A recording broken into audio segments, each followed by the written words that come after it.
បងប្អូននេះជាសប្តាហ៍ទី3ហើយដែលយើងចូលមកកាន់ខ្លឹមសាររបស់យើង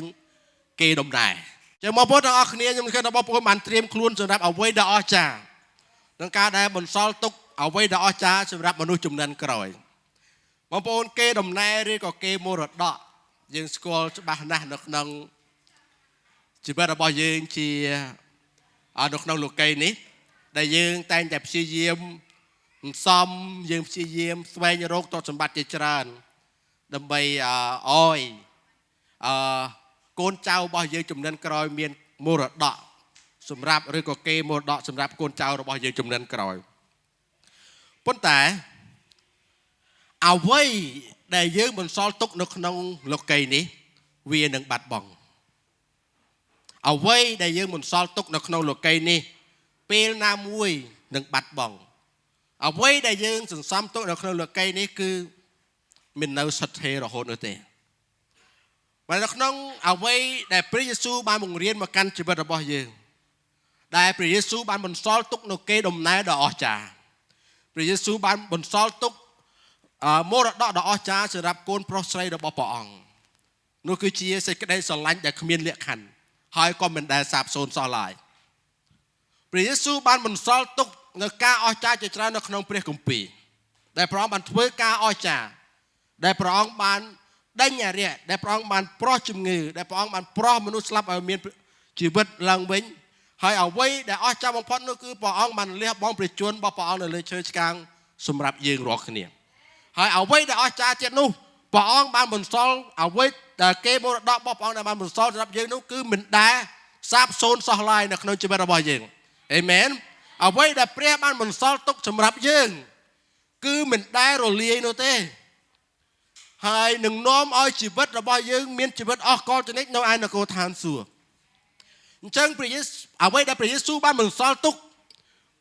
មិនមែននាំឲ្យយើងទទួលការបាត់បង់ឬការបាត់បង់នៅក្នុងស្ថានភាពណាមួយដែលយើងត្រូវដោះស្រាយនោះទេមិនណាអ្វីដែលព្រះយេស៊ូវបន្សល់ទុកនឹងនាំយើងទៅកាន់ជីវិតដ៏អស្ចារ្យវានាំយើងទៅកាន់ជីវិតដែលបាត់បង់នោះទេព្រះយេស៊ូវបានបន្សល់ទុកនៅមនុស្សជាច្រើនដែលព្រះអង្គបានរំដោះពួកគេឲ្យមានសេរីភាពហើយនៅក្នុងនោះគឺយើងមានយើងដែរអេមែននៅក្នុងនោះគឺមានយើងដែរបងប្អូនព្រះយេស៊ូវបានរស់ពីសុគតឡើងវិញហើយព្រះអង្គបានប្រាប់ថាមានជ័យជំនះហើយកូនរបស់ព្រះអង្គក៏រួមឲ្យមានជ័យជំនះរួមជាមួយនឹងព្រះគ្រីស្ទដែរដូច្នេះមរតករបស់ព្រះយេស៊ូវដែលមកសល់នៅលើផែនដីដ៏ពិតប្រាកដគឺមិនមែនរបស់ខ្លែងខ្លាយឬក៏របស់កូពីនោះទេបងប្អូននៅក្នុងទ្រព្យសម្បត្តិនៃលោកីយ៍គ្មានអ្វីមួយដែលស្ថិរនោះទេអេមែនសូម្បីតែជីវិតរបស់យើងប៉ុន្តែមរតករបស់ព្រះយេស៊ូវធ្វើឲ្យជីវិតរបស់យើងមានតម្លៃអេមែនមរតកព្រះយេស៊ូវនាំឲ្យយើងមានជីវិតអស់កលជានិច្ចនៅនគរឋានសួគ៌មរតកព្រះយេស៊ូវនឹងជួយយើងឲ្យឈ្នះរាល់ទាំងបញ្ហានៅក្នុងជីវិតរបស់បងប្អូនរាល់គ្នារួមជាមួយខ្ញុំមរតកព្រះយេស៊ូវនឹងការពារបងប្អូនមរតកព្រះយេស៊ូវនឹងនាំបងប្អូនឲ្យទទួលពរយ៉ាងអស្ចារ្យអេមែនចំណុចទី1បង្កើតមរតកសម្រាប់មនុស្សជំនាន់ក្រោយព្រះយេស៊ូវបានបន្សល់ច្រើនណាស់ត្រូវអត់សំណួរសួរថាតើយើងបានបន្សល់អ្វីសម្រាប់មនុស្សជំនាន់ក្រោយយ៉ាងសម័យមើលថាបើសិនជាយើងមានកូនប្រុសកូនស្រីយើងនឹងព្យាយាមស្វែងរកទ្រព្យសម្បត្តិឬក៏យើងនឹងបន្សល់ទុកសម្រាប់កូនប្រុសកូនស្រីរបស់យើងប៉ុន្តែព្រះយេស៊ូវបានមានបន្ទូលប្រាប់យើងថាឲ្យយើងបន្សល់ទុកមរតកដែលនៅស្ថិរអស់កលជានិច្ចហើយមរតកដែលយើងបង្កើតអ្វីដែលយើងបន្សល់ទុកគឺមិនមែនយើងខំធ្វើដោយដៃរបស់យើងទេប៉ុន្តែយើងធ្វើដោយមានជំនឿអេមែនបងប្អូនទាំងអស់គ្នាបង្កើតមរតកសម្រាប់មនុស្សជំនាន់ក្រោយព្រះយេស៊ូវចង់ឲ្យយើងរាល់គ្នាដែលព្រះអង្គបានប្រោះយើងឲ្យរួចពីជំងឺព្រះអង្គបានប្រោះយើងឲ្យរួចអំពីចំណងព្រះបានប្រោះយើងឲ្យរួចអំពីស្ថានភាពអាក្រក់ព្រះបានធ្វើការអស្ចារ្យជាច្រើនបងប្អូនជាម្នាក់តែយើងត្រូវបង្កើតមរតកសម្រាប់មនុស្សជំនាន់ក្រោយដោយរបៀបណាបើសិនតែយើងមិនមែនជាព្រះយេស៊ូវផង มองพูดถึงอักเนี่ยเอาไว้ได้ยังไอ้บนซอลตุกสำหรับมนุษย์จุ่มนั้นกรอยนู่คือบองโปนเต้าเนี่ยซาจุ่มเนื้อรอโหดดอตีบรรจบเอเมนมองโปนยังมินเมนเติมแต่บนต่อจุ่มเนื้อเราบอกยังตัวไงสายอาทิตย์กรอยชนำกรอยยังชอบนู่นแต่บนได้โมระดอได้ยังบนซอลตุกสำหรับคนเจ้าเราบอกยังจุ่มนั้นกรอยด้วยกลมมนุษย์จุ่มนั้นกรอยเป็นเจ็ดนู่คือยังเต้าบนต่อจุ่มเนื้อเรารอโหดดอไงจงกรอยเราบอกยังเอเมนบนต่อสิกได้สลันแต่เปรียบันดักสิกได้สลันจะบอกป่าวนักเรียนจะบอกยังบนต่อสลันจากการมนุษย์เสียจิตให้ทั่วตามการบ่งเรียนระบอกเปรียมองพูดถึงอักนี้นเป้ได้เปรียเยซูสลันยังได้ขมิ้นเลี้ยขันพระองค์เลี้ยบองเอาไว้ตั้งอพระองค์บ่งเรียนพระองค์ทั่วการอาจารย์พระองค์เมียนจุ่มเนื้อพระองค์บันทั่วเรื่องราวจุจรานได้บานกอดตกในขนมเปรียกุมปียังบานอ่านยังบานดึงยังบานลืมใครยังกอดหลบเพื่อเคยกล่าวอาจารย์ได้เปรียบานทั่วได้เอเมนโดยฉะนั้นบนต่อเสือซาจะได้รอลันได้เปรียบานอ้อยในขนมจะเป็นระบบบองโปรโรคเนี่ยนเป้ได้ยังมีได้สลันยังแจ้สลันจากการขมังสตรระบอบยังนเป้ได้ยังมีได้สลันยังแจ้สลันจากการโกนโปรสไตรระบอบยังเราเปิดประกาศนเป้ได้ยังมีนสิกได้สลายยังแจ้สลายจากการเนี่ยจิตข้างนเป้ได้ยังมีนได้สลายจึงจะประเดิมเพื่อเป็นสกัดการรวมโดยได้สลายบอเปรี้ยนขังขนมนขนมจะเป็นระบายยังสิกได้สลายจะบอมนุษย์เพียรจะสัตดังตาจีสิกได้สลายอัตมานิยมสลายแต่ครัวซาคุณไอสลายเรื่องมนุษย์คลาสลายจากครัวไอให้เป็นควอลอมปีเอาไว้ตั้งออกมาได้สลายจะบอกพระเยซูคือเมียนสำหรับยังกรุบគ្នាเอเมนแต่ได้สลายจะบอกพระเยซูปองกบหาเตออยบองโอนสลายมนุษย์โดยเฉพาะพระเยซูสลายได้บางส่วนในยังสลายยังหนึ่งเคยหาโอ้พลาวได้มนุษย์นกนกไก่นี่บานดาคือกลุ่มปงแต่สัตว์นกนกจะทานอภิบหนึ่งจ้องเป็นจับดอกเกาะบอมพอด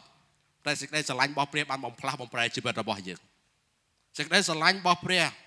บานนวมเอาชีวิตระบอยยังแต่อย่าจัวพวกจรวมเมียนอัดดังตึกดาวสิ่งได้สลายบอกเปรียบานบังหันตึกดาวสำหรับยังสิ่งได้สลายบอกเปรียบานเลี้ยงสมอาดอมเปื้ออักระได้ยังครบเฟื่อปีบนเอาชีสอาดหลังวิ่งสิ่งได้สลายบอกเปรียบานเสียบาชีวิตระบอยยังสิ่งได้สลายบอกเปรียบปองแต่อย่าทะเลตอบมากันยังเจียงรัวเปได้ยังอธิษฐานในถวายบังคมปองเอเมนนกน้องเปรียกปีตำรวจต่างการจะปลุกจับมือคอดอกปรำดอกปรำใบมัดตู้บังคมหนึ่งคล้ายปรับสิสกเรย์สุจริตหนึ่งปีสกเรย์สงครัวระบอบตรงเชียดอราบรอดไงปีปลัวตู้บังคมมันดังทามีนจุ่มนวลปนมานเตะดอกผมไว้ตู้บังคมหนึ่งเต้าโดยเปรเจสดาระบอบเปรียอมจ่าเยโฮวาให้หนึ่งดมน้าปีสกเรย์สุจริตระบอบตรงคือระบอบตรงแต่มวยปนนะดอกปรำปีอ๋อพระอมจ่าตรงบ้านบังฮัดบังเรียนตู้บังคมตั้งปีเขมรเมาให้ดอราบดอยเหล่านี้ตู้บังคมมันสมแดงปีอ้อเตียงกาอจาระบอบตรงดอกปรำใบอ๋อพระองค์โสมกลมป้อบองจอตู้บังคมหลายตัวเตียงเวลียดตู้บังคมจักสอสเกลให้พร้อมดอราบดอตู้บังคมอันคล้ายพระปีเจสดาตรงดอดมน้อมนุษย์จวนกรอยหนึ่งปีเอทีนุเพียบตรงดอพวกเนี่ยแต่เราเกิดมาขังหมกเอเมนนึกน้องเปรี้ยกปีนี่บ้านในยี่อมปีเอาไว้เมื่อดอกอาชาคือตุ่มน้าอมปีเปลี่ยนเนียมเปรี้ยตัวกันมนุษย์เสียจิตให้ไปจะเปรี้ยใครยังมันดังท่าตุ่มน้าอมปีเปรี้ยอย่างไม่เปรี้ยใครยังมันดังท่าเต้าหนึ่งยี่ตัวกันมนุษย์เสียจิตอย่างไม่บางปูนสตเมียนตีบนตัวบางปูนประมาณนี้นะน้องบนตบในเปรี้ยตบเพื่อกาอาชาย่ำทลอบย่ำไอ้ก็เหมือนเมนเลือกทีมวยเลือกทีปีย่ำรอบคลิกไอ้ย่ำเชื่อแต่บางคนเป็นการอ้อยใจอยู่เจริญโดยชนะนกเลี้ยงกับปีนี้มันปรับทำให้ตัวมังกรหนึ่งเต่าโดยปริจิสดาเราบอกเปรียเยโฮวาแต่หนึ่งดมน้ำปีเสกได้สุจริตเราบอกตรงบางคนทางออกนี้ดมน้ำเราปีตีมุนตัวเราบอกบางคนจากการมนุษย์เสียจิตย่ำเชื่อได้ตีมุนตัวบางคนคล้องกัดหายเปรียทว่าการอาจารย์นกเลี้ยงชีวิตเราบอกบางคนเราคนนี้คืออจาคลังนะเอเมนที่มันตัวเราบอกบอลโปรกนี้หนึ่งโนมโนอ่อยตัวบันกาเลือกติดจัดที่มันตัวเราบอกบอลโปรกนี้หนึ่งโนมโนอ่อยเคยบอง ទីបន្ទាល់របស់បងប្អូនរកគ្នានឹងបន្សល់ទុកសម្រាប់មនុស្សជំនាន់ក្រោយអេមែនបងប្អូនមានរឿងរ៉ាវជាច្រើននៅពេលដែលអាចលោកអាប់រ៉ាហាំបន្សល់គេមរតកដែលជាទឹកដីសន្យាមានពេលជាច្រើនដែលជនជាតិអ៊ីស្រាអែលបានបាត់បង់ទឹកដីសន្យារបស់ព្រះដោយព្រោះតែភាពអំនួតរបស់គេមានរឿងរ៉ាវជាច្រើនដែលជនជាតិអ៊ីស្រាអែលបានបាត់បង់ទឹកដីសន្យាដែលព្រះបានសន្យាជាមួយនឹងអាដាមជាមួយនឹងអាប់រ៉ាហាំដោយព្រោះតែភាពមានចោះចូលនឹងការគោរពកត់ខ្លាចព្រះពួកគេត្រូវបានព្រាត់ប្រាសពួកគេត្រូវបានឃ្លាតឆ្ងាយអំពីទឹកដីសន្យាប៉ុន្តែនៅពេលដែលជនជាតិអ៊ីស្រាអែលកត់ខ្លាចព្រះអង្គហើយវិលមករកព្រះអង្គព្រះបានឲ្យទឹកដីសន្យានឹងត្រឡប់មកវិញ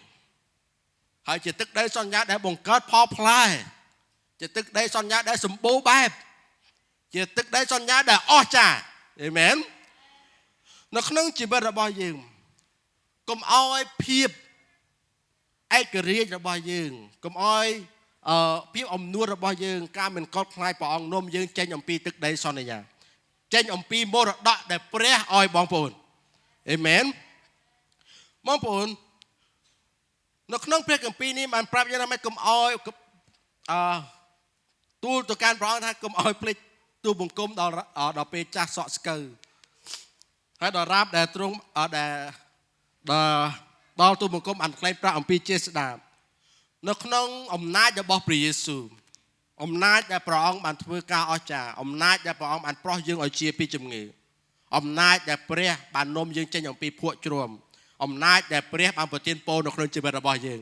អំណាចដែលព្រះបានទ្វេគុណនៅក្នុងជីវិតរបស់យើងអំណាចដែលព្រះបានការពារយើង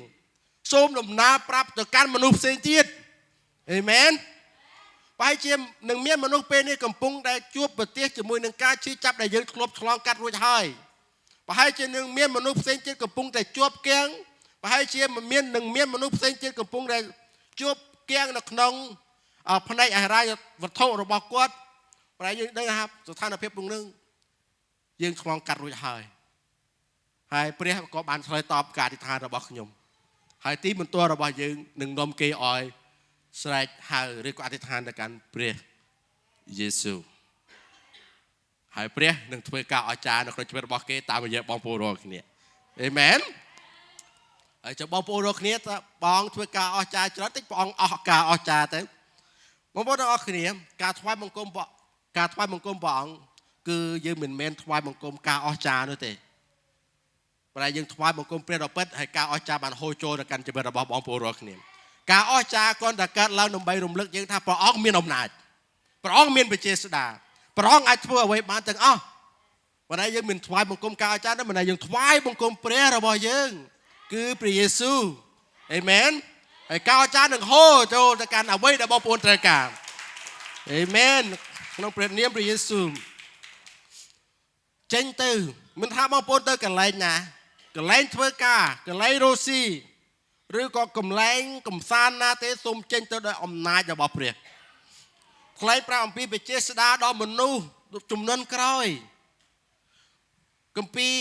ទុរិយកថាបានមានបន្ទូលថាម៉េចព្រះយេហូវ៉ាបានមានបន្ទូលប្រាប់ទៅកាន់ពួកចាស់ទុំនៅក្នុងពួកអ៊ីស្រាអែលថាសូមថ្លែងប្រាប់អំពីអ្វីដែលព្រះយេហូវ៉ាបានធ្វើនៅក្នុងស្រុកអេស៊ីបដល់កូនចៅរបស់អ្នកហើយទៅសេអ្វីដែលព្រះបានធ្វើដាក់នៅលើធ្នឹមដាក់នៅលើជញ្ជាំងនៅក្នុងផ្ទះរបស់អ្នកដើម្បីឲ្យដឹងថា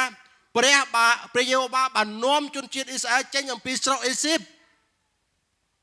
ព្រះយេហូវ៉ាព្រះអង្គបានប្រាប់ជនជាតិអ៊ីស្រាអែលឲ្យដំណើរប្រាប់កូនចៅរបស់គេអំពីការអស្ចារ្យដែលព្រះបានធ្វើព្រះអង្គចង់បញ្ជាក់ប្រាប់ថាព្រះអង្គនឹងធ្វើការអស្ចារ្យជារៀងរហូតដល់រាបណាយើងនឹងមានជំនឿអេមែនព្រះអង្គមិនដែលអស់នោះទេព្រះអង្គក៏មិនដែលចប់ដែរព្រះអង្គក៏មិនដែលផ្ទុំលក់ហើយព្រះអង្គក៏មិនដែលចេញឆ្ងាយអំពីយើងមិនដែរដល់រាបណាយើងមានជំនឿការអស្ចារ្យនឹងកើតមានឡើងបើតែយើងថ្វាយបង្គំព្រះអង្គបងប្អូនទាំងអស់គ្នាការកសាងឬការបន្សល់ទុកគេដំណើរព្រះអង្គមិនត្រូវការមនុស្សដែលល្អឥតខ្ចោះហើយអស្ចារ្យអ្វីនោះទេមិនដែលព្រះអង្គត្រូវការ មនុស្សដែលបន្ទាបខ្លួនហើយចោះចូលនៅចំពោះព្រះអង្គអេមែនបងប្អូនទាំងអស់គ្នាអ្វីដែលយើងបន្សល់ទុកសូមបន្សល់ទុកគេដំណើរដែលព្រះយេស៊ូវឲ្យយើងគេដំណើររបស់ព្រះយេស៊ូវឲ្យយើងមិនដែលរលាយសាបសូន្យតែជាង2000ឆ្នាំនេះអេមែនហើយនៅថ្ងៃនេះយើងប្រកាសម្ដងទៀតហើយយើងមិនដឹងថាគេដំណើរដែលព្រះឲ្យយើងអាចនឹងនៅរហូតដល់ព្រះយេស៊ូវយាងត្រឡប់មកវិញជាលើកទី2នៅក្នុងព្រះគម្ពីរកូរិនថូសបានមានបន្ទូលថាពេលមួយការថ្លែងព្រះបន្ទូលនឹងអស់ខ្លឹមសារការនិយាយភាសាចម្លែកក៏នឹងអស់ន័យហើយការអស្ចារ្យនឹងចប់បណ្ដាសេចក្តីស្រឡាញ់របស់ព្រះអង្គគឺនៅសទ្ធិអស់កលជានិច្ចបងប្អូនការនិយាយរបស់ខ្ញុំឬរបស់អ្នកគ្រូផ្សេងទៀតអាចនឹងអស់ខ្លឹមសារនៅពេលដែលព្រះយេស៊ូវយាងត្រឡប់មកវិញជាលើកទី2គេដំណើរដែលព្រះឲ្យបន្តបន្ទាប់រាប់ចំនួនមកដល់ចំនួនរបស់យើងហើយយើងអត់ដឹងថាព្រះយេស៊ូវនឹងយាងមកថ្ងៃណាមិនដែលអ្វីដែលបងប្អូនដំណើរប្រាប់ទៅកាន់កូនចៅរបស់បងប្អូនចំនួនក្រោយសិស្សបងប្អូនចំនួនក្រោយអ្នកដែលបងប្អូនប្រាប់អំពីព្រះយេស៊ូវចំនួនក្រោយគេនឹងរក្សា មរតកដែលបងប្អូនទុកសម្រាប់ពួកគេនោះអេមែនដូច្នេះទ្រព្យសម្បត្តិដែលយើងបន្សល់ទុកសម្រាប់កូនចៅរបស់យើងវាជារឿងល្អមកពេលប៉ុន្តែយើងបន្សល់ទុកតែសម្រាប់សាច់ញាតិរបស់ខ្លួនឯងត្រូវអត់ប៉ុន្តែមរតកដែលព្រះយេស៊ូវផ្ដល់ឲ្យយើងគឺសម្រាប់មនុស្សគ្រប់គ្នាអេមែនចំណុចទី2បន្សល់ទុកអ្វីមួយនៅពីក្រោយយើងដែលស្ថិតស្ថេរនៅក្នុងព្រះគម្ពីរម៉ាថាយចំពោះ6បាននិយាយថាកុំឲ្យយើងប្រមូលទ្រព្យសម្បត្តិទុកនៅលើផែនដីដែលមានកន្លាតនិងកំដៀច្រេះស៊ីបើថាត្រូវប្រមូលទ្រព្យសម្បត្តិទុកនៅឯនគរឋានសួគ៌វិញដែលគ្មានកន្លាតនិងច្រេះស៊ីបំផ្លាញឡើយបងប្អូននៅក្នុងចំណុចមួយនេះបងប្អូនជាទូទៅតែងតែលើកអំពីដង្វាយមកនៅក្នុងចំណុចមួយនេះខ្ញុំចង់ប្រាប់ដល់កាន់បងប្អូនថាអ្វីដែលទ្រព្យសម្បត្តិនៅក្នុងជីវិតរបស់យើងនឹងព្រះនឹងជួយយើងដើម្បីរក្សាទ្រព្យសម្បត្តិដែលយើងមានអ្វីដែលយើងកំពុងតែមាននៅថ្ងៃនេះអ្វីដែលយើងកំពុងតែចាប់ផ្ដើមនៅថ្ងៃផ្សេងទៀតអ្វីដែលយើងកំពុងតែត្រួតត្រានៅក្នុងទ្រព្យសម្បត្តិរបស់យើងព្រះអង្គនឹងជួយយើងសម្រាប់គ្រប់គ្រងមិនដែលនៅពេលដែលយើងអស់ជីវិតយើងមិនដឹងថាទ្រព្យសម្បត្តិរបស់យើងនឹងទៅជាកន្លែងណានោះទេមិនដែរព្រះយេស៊ូវចង់ប្រាប់បងប្អូនថាឲ្យយើងសន្សំទ្រព្យសម្បត្តិនៅនគរឋានសួគ៌កន្លែងនេះគឺចង់និយាយអំពី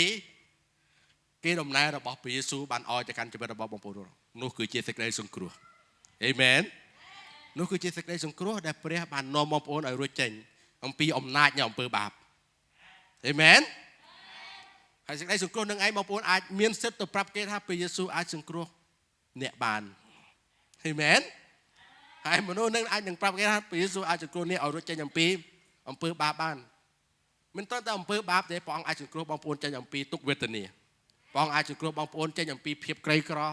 ព្រះអង្គអាចសង្គ្រោះបងប្អូនចេញអំពីមនុស្សដែលគ្មានគោលដៅគ្មានចម្លើយព្រះអាចធ្វើបានទាំងអស់គ្រាន់តែមានជំនឿហើយអធិដ្ឋានហើយអនុញ្ញាតឲ្យព្រះចូលមកដើម្បីបង្វែរទិសដៅរបស់យើងឲ្យកើតជាទិសដៅរបស់ព្រះវិញអេមែនចឹងបងប្អូនទាំងអស់គ្នាសំសំទ្រព្យសម្បត្តិរបស់យើងសន្សំការសង្គ្រោះរបស់យើងទៅកាន់អ្នកផ្សេងទៀតយើងអាចចែករំលែកបានការសង្គ្រោះព្រោះមានមនុស្សច្រើនណាស់ដែលទទួលបានមរតករបស់ព្រះយេស៊ូវនៅក្នុងលោកីយ៍នេះបងប្អូនអ្វីមួយដែលនៅសទ្ធិនោះគឺពិតជាអស្ចារ្យដែលព្រះអង្គបានផ្ដល់សេចក្តីសង្គ្រោះទៅតាមរយៈការសង្កត់របស់ព្រះអង្គនៅលើឈើឆ្កាងហើយយើងនៅក្នុងនេះគឺមានឈ្មោះយើងដែរហើយខ្ញុំអរគុណព្រះអង្គដែលខ្ញុំទទួលបានការសង្គ្រោះខ្ញុំមកដល់បច្ចុប្បន្ននេះខ្ញុំពិតជាអរគុណទៅកាន់អ្នកដែលនាំខ្ញុំមកវិហារប៉ុន្តែខ្ញុំអត់ដឹងថាជីវិតរបស់គាត់ខ្ញុំដឹងថាគាត់នៅកំពង់សោមអ្នកនៅចិត្តផ្ទះខ្ញុំដែរហើយខ្ញុំពិតជាអរគុណហើយខ្ញុំនៅតែនឹករលឹកអំពីដែលអ្វីដែលគាត់បាននាំខ្ញុំទៅវិហារទោះបីជាគាត់នាំខ្ញុំទៅលក្ខណៈដែលខ្ញុំកុហកគេក៏ដោយថាខ្ញុំអត់ដែលកំព្រាទេមិនដែលខ្ញុំកុហកគេឲ្យថាខ្ញុំកំព្រាហើយខ្ញុំបានទៅនៅមណ្ឌលហើយខ្ញុំអត់ដឹងថាខ្ញុំឃើញគាត់ទៅវិហារថ្វាយបង្គំខ្ញុំអរគុណព្រះអង្គដែលគាត់នៅតែរក្សាភ្ជាប់តែអ្វីដែលខ្ញុំចង់លើកទៅកាន់បងប្អូនថាសូមនឹកចាំអំពីមនុស្សដែលនាំបងប្អូនឲ្យទទួលបានការសង្គ្រោះហើយអរគុណហើយនឹកអរគុណព្រះអង្គហើយអធិដ្ឋានសម្រាប់គេខ្ញុំអត់ដឹងថាមនុស្ស ដែលនាំយើងមកវិហារគាត់នៅឯណាឬក៏កំពុងតែនៅទីនេះឬក៏នៅកន្លែងណាផ្សេងឬក៏កំពុងតែឆ្លៀតឆ្ងាយអំពីព្រះអង្គសូមអរគុណគាត់ឲ្យអធិដ្ឋានសម្រាប់គាត់ឲ្យគាត់ទទួលពរឲ្យបើសិនជាគាត់បង្វែងសូមឲ្យគាត់មកថ្វាយបង្គំព្រះអង្គសារជាថ្មីអេមែនសរសើរដល់កាងព្រះអង្គនៅក្នុងព្រះគម្ពីរទំនុកដង្កើង78ខ4យើងក៏មិនលាក់សេចក្តីទាំងនោះទុកចំពោះកូនចៅរបស់គាត់ដែរគឺនឹងប្រកាសពីអស់ទាំងសេចក្តីសរសើរនៃព្រះយេហូវ៉ាដល់ដំណំមនុស្សជនក្រោយឲ្យបានស្ដាប់ព្រមទាំងអិទ្ធានុភាពនិងការអស្ចារ្យដែលទ្រង់បានធ្វើផងបងប្អូនឃើញអត់កូនចៅរបស់យើងចំនួនក្រោយខ្ញុំអត់ដឹងថាខ្ញុំមានកូនប្រហែលនាក់ទេហើយខ្ញុំអត់ដឹងថាខ្ញុំអត់ដឹងថាខ្ញុំមានចៅប្រហែលនាក់ដែរម្ល៉េះអ្វីដែលខ្ញុំបន្សល់ទុកសម្រាប់ពួកគេនឹងបាត់បង់ប៉ុន្តែអ្វីដែលខ្ញុំមានដែលព្រះយេស៊ូវបានឲ្យខ្ញុំនឹងឲ្យកូនចៅរបស់ខ្ញុំចំនួនក្រោយជាមរតកដែលនៅអកលជានិច្ចអេមែនបងប្អូនទាំងអស់គ្នាព្រះយេស៊ូវគឺជាទ្រព្យសម្បត្តិដ៏មានតម្លៃបងប្អូននៅទីនេះប្រហែលជាបងប្អូនអត់មានណាមានធ្វើគ្រូពេទ្យទេត្រូវអត់បងប្អូនទាំងអស់គ្នាព្រះយេស៊ូវអាចធ្វើបានគ្រប់កិច្ចការទាំងអស់ព្រះអង្គនាមព្រះអង្គមួយអាចដេញអារក្សនាមព្រះអង្គមួយអាចប្រោះជំងឺនាមព្រះអង្គមួយអាចប្រទានពរមកកាន់ជីវិតរបស់យើងនាមព្រះអង្គមួយអាចនាំយើងឲ្យមានសេរីភាពនាមព្រះអង្គមួយអាចជួយយើងគ្រប់យ៉ាងទាំងអស់ចុះបើសិនជាយើងឲ្យកូនរបស់យើងឬក៏អូគេយើងដល់ពេលមួយដែលយើងឲ្យដីចុះបើកូនលក់ដីនឹងបាត់ឲ្យចុះយើងធ្វើមិនបាទអត់ចុះបើយើងឲ្យព្រះយេស៊ូវទៅចង់លក់ទៅដល់ណាក៏សរសើរដល់ការព្រះអង្គដែរអេមែនព្រះអង្គមិនមែនបង្កើតមកសម្រាប់លក់ទេទោះយើងអាចនិយាយអំពីព្រះអង្គយើងអាចនិយាយអំពីការអស្ចារ្យដែលព្រះបានធ្វើនៅពេលដែលយើងឲ្យព្រះយេស៊ូវទៅកាន់កូនរបស់យើងនៅពេលដែលព្រះយេស៊ូវនៅពេលដែលកូនរបស់យើងគាត់ចាប់ផ្ដើមអធិដ្ឋានអំពីកិច្ចការណាមួយគាត់នឹងឃើញការអស្ចារ្យដូចជាយើងឃើញដែរអេមែននៅពេលដែលយើងឲ្យព្រះយេស៊ូវទៅកាន់កូនប្រុសស្រីរបស់យើងគេនឹងឃើញការអស្ចារ្យហើយបើសិនជាគេចង់បានអ្វីសូមព្រះយេស៊ូវទៅព្រះអង្គនឹងធ្វើឲ្យព្រះអង្គនឹងធ្វើការអស្ចារ្យព្រះអង្គនឹងប្រទានពរព្រះអង្គនឹងនាំពួកគេឲ្យរួចចេញព្រះអង្គនឹងលើកទឹកចិត្តពួកគេឲ្យបន្តដំណើរអេមែនយើងមិនអាចលើកទឹកចិត្តកូនប្រុសស្រីរបស់យើងរហូតដល់គាត់ស្លាប់បានទេបើយើងនឹងទៅមុនគាត់ដែរមែនណាអ្វីដែលយើងបន្សល់ទុកនោះគឺព្រះយេស៊ូវដែលមានប្រជញ្ញគង់នៅអេមែន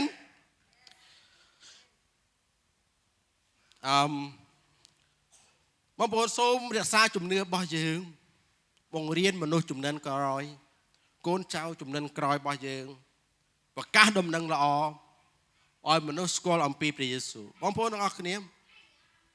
សូមជាម្នាក់បើសិនជានេះបងប្អូនអាចប្រកាសដំណឹងល្អឲ្យបង្កើតសិស្សថ្វាយព្រះយេស៊ូវបង្កើតសិស្សនាំគេឲ្យស្គាល់ព្រះយេស៊ូវហើយសិស្សម្នាក់នោះជាសិស្សដែលយើងបន្សល់ទុកមរតកដែលយើងមានបទពិសោធន៍ជាមួយនឹងព្រះអង្គទៅកាន់ពួកគេចំណុចទី3បន្សល់ទុកទីបន្ទាល់របស់យើងបងប្អូនទាំងអស់គ្នាខ្ញុំគិតថាបងប្អូនមានការអស្ចារ្យជាច្រើនហើយបងប្អូនប្រហែលអ្នកដែលចង់បន្សល់ទុកទីបន្ទាល់ខ្ញុំយើងពិតជាអរគុណព្រះអង្គខ្ញុំបើសិនជាបងប្អូនមានទីបន្ទាល់ណាថ្មីឬក៏ចង់ចែករំលែកទីបន្ទាល់អំពីជីវិតសម័យនេះគេហៅអីគេសម័យការថតរូបដាក់នៅក្នុង memory iCloud ទុកបានរាប់ចំនួនបងប្អូនអរគ្នាបើសិនជាបងប្អូនចង់បន្តទុកទីបន្ទាល់របស់បងប្អូនដើម្បីលើកទឹកចិត្តផ្សេងទៀតសូមមករកខ្ញុំថតវីដេអូទីបន្ទាល់បងប្អូនផុសមែនខ្ញុំថតទីបន្ទាល់បងប្អូនផុសចូលនៅក្នុង page របស់យើងហើយនៅក្នុង YouTube នៅក្នុង TikTok ហើយនៅក្នុង Facebook ហើយនៅ Instagram ដើម្បីឲ្យមនុស្សគេឃើញទីបន្ទាល់របស់បងប្អូនឲ្យទទួលបានការលើកទឹកចិត្ត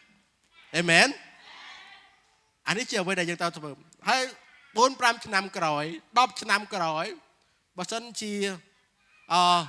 Facebook ឬក៏ YouTube ឬក៏កម្មវិធីទាំងនោះនៅដំណើរការយើងអាចត្រឡប់ទៅមើលទីបន្ទាល់ដែលព្រះបានធ្វើការអស្ចារ្យកាលពីមុនបានអេមែន បើសិនជាបងប្អូនគេនៅក្នុងការបាក់ទឹកចិត្តការអន់ចិត្តការអធិដ្ឋានឲ្យព្រះមិនឆ្លើយតបយើងអាចស្ដាប់ទីបន្ទាល់ដែលព្រះបានធ្វើការអស្ចារ្យ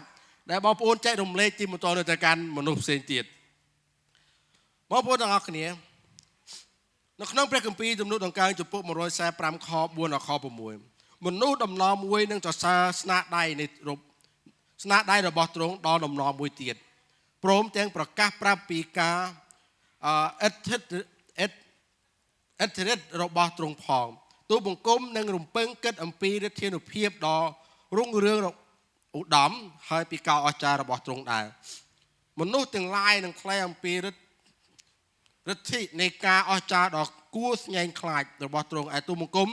នឹងប្រកាសពីសន្តានដ៏ធំវិសេសនៃទ្រង់ដែរអេមែនបងប្អូនព្រះអ្វីដែលខ្ញុំចង់ប្រាប់បងប្អូនថាព្រះមិនដែលអស់ឡើយអ្វីដែលព្រះអ្វីដែលខ្ញុំចង់ប្រាប់បងប្អូនថាគ្មានអ្វីដែលព្រះអង្គធ្វើមិនបានគ្មានអ្វីដែលព្រះអង្គមិនអាចធ្វើរួចគ្រាន់តែមានជំនឿគ្រាន់តែទុកចិត្តព្រះអង្គគ្រាន់តែយើងអធិដ្ឋានចំណាយពេលជាមួយព្រះអង្គដើម្បីឲ្យព្រះបានធ្វើការអស្ចារ្យនៅក្នុងជីវិតរបស់បងប្អូនរាល់គ្នាមានរឿងណាជាច្រើនយើងក៏ដឹងថាស្អែកខានស្អែកឬក៏ឆ្នាំក្រោយទៀតយើងនឹងទៅជាយ៉ាងណាប៉ុន្តែសូមឲ្យយើងបានបន្សល់ទុកអ្វីដែលអស្ចារ្យបន្សល់ទុកទីបន្ទាល់របស់យើងសម្រាប់មនុស្សផ្សេងទៀតខ្ញុំជាមនុស្សកំពូលមនុស្សលួចអាឡឹកគេមនុស្សដៃឆៅនៅពីក្មេងតែតាមរយៈព្រះយេស៊ូវខ្ញុំស្គាល់ព្រះអង្គព្រះបានបំផ្លាស់បំប្រែជីវិតរបស់ខ្ញុំម្ដងបន្តិចហើយខ្ញុំពិតជាអរគុណទៅកាន់គ្រូគម្ពីររបស់យើងដែលបានមើលថែខ្ញុំអរគុណព្រះអង្គអរគុណសម្រាប់អ្វីដែលព្រះបានធ្វើការអស្ចារ្យជារឿយព្រះអង្គមិនដែលអត់ធ្វើទេនៅពេលដែលខ្ញុំអធិដ្ឋានទៅកាន់ព្រះអង្គហើយខ្ញុំជឿថានៅគ្រប់ជារឿយព្រះអង្គតែធ្វើការអស្ចារ្យនៅពេលដែលបងប្អូនអធិដ្ឋានសូមឲ្យព្រះជួយបងប្អូនអេមែនព្រះអង្គមិនដែលឈប់ធ្វើការអស្ចារ្យទេអេមែនព្រះអង្គមិនដែលឈប់ទេព្រះអង្គមិនដែលឈប់មានតែយើងទេឈប់ពីព្រោះពេលខ្លះយើងអធិដ្ឋានយូរហើយព្រះអង្គអត់ឆ្លើយតបយើងសោះបងប្អូនសូមជ្រួយដីឡើងវិញហើយជ្រួយការអធិដ្ឋានរបស់បងប្អូនឡើងវិញហើយអធិដ្ឋានម្ដងទៀតព្រះអង្គមិនដែលឈប់ធ្វើការអស្ចារ្យទេនៅក្នុងជីវិតរបស់យើងអំណាចរបស់ព្រះអង្គធ្លាប់ធ្វើការអស្ចារ្យកាលពីមុនព្រះអង្គធ្លាប់ញែកទឹកសមុទ្រជាពីរព្រះអង្គធ្លាប់ធ្វើកិច្ចការជាច្រើនព្រះអង្គក៏នឹងធ្វើសម្រាប់ជីវិតរបស់បងប្អូនឥឡូវនេះដែរអេមែនបងប្អូននៅថ្ងៃនេះល្ងាចនេះសូមគិតមើលថាតើអ្វីដែលខ្ញុំអាចបន្សល់គេមរតកសម្រាប់កូនចៅរបស់ខ្ញុំជំនាន់ក្រោយបានអ្វីដែលខ្ញុំចង់ប្រាប់បងប្អូនសាមញ្ញមួយនោះគឺព្រះយេស៊ូវអេមែនប្រាប់ពួកគេអំពីកិច្ចការដែលព្រះបានធ្វើហើយប្រាប់ពួកគេអ្វីដែលយើងធ្វើមិនកើតព្រះអាចធ្វើបានបងប្អូនទាំងអស់គ្នាព្រះបានធ្វើការអស្ចារ្យនៅក្នុងជីវិតរបស់យើងកូនរបស់យើងអាចនឹងត្រូវការឡានអាចនឹងត្រូវការផ្ទះអាចនឹងត្រូវការអនាគតដ៏អស្ចារ្យតែពេលខ្លះយើងអាចនឹងផ្ដល់ឲ្យគ្រប់គ្រងចាប់គាត់មានដែនកំណត់របស់យើងប៉ុន្តែព្រះយេស៊ូវគ្មានដែនកំណត់នោះទេឲ្យតែមានជំនឿអេមែនព្រះយេស៊ូវគ្មានដែនកំណត់ទេព្រះយេស៊ូវក៏មិនដែលឈប់ដែរខ្ញុំប្រាប់បងប្អូនថាព្រះយេស៊ូវអត់ដែលឈប់ទេព្រះអង្គឈប់គឺនៅពេលណាដែលយើងឈប់អធិដ្ឋានតែបើយើងបន្តការអធិដ្ឋានបន្តរក្សាជំនឿរបស់យើងព្រះនៅតែធ្វើការអស្ចារ្យអេមែនហាឡេលូយ៉ាសរសើរដល់ការព្រះអង្គបងប្អូនមរតកនៅលើផែនដីនឹងរលាសាបសូន្យតែព្រះយេស៊ូវនាមព្រះយេស៊ូវមួយគឺមិនដែលសាបសូន្យសោះឡើយ បងប្អូនទាំងអស់គ្នាពាក្យមួយដែលសាមញ្ញបំផុតនោះគឺពេលដែលខ្ញុំតែនិយាយជាមួយនឹងម្ដាយរបស់ខ្ញុំថាបើសិនជាឪពុកម្ដាយរបស់ខ្ញុំគាត់ខ្ញុំនិយាយមួយគាត់ថាបើម៉ាក់បើម៉ែពេលណាមួយម៉ែចេញពីផែនដីយើងចាំជួបគ្នានៅឋានសួគ៌ពាក្យសាមញ្ញមួយដែលពិតជាលើកទឹកចិត្តរបស់យើងបន្តរក្សាជំនឿរបស់យើងហើយយើងនឹងជួបគ្នានៅឋានសួគ៌មិនដែរបងប្អូនទាំងអស់គ្នាពីព្រោះហេតុអីនាមរបស់ព្រះអង្គនឹងជួយយើងឲ្យមានជីវិតអស់កលជានិច្ចហើយក៏នាមរបស់ព្រះអង្គក៏ជួយយើងនៅក្នុងជីវិតនៅក្នុងផែនដីនេះដែរជួយបានគ្រប់យ៉ាងអេមែន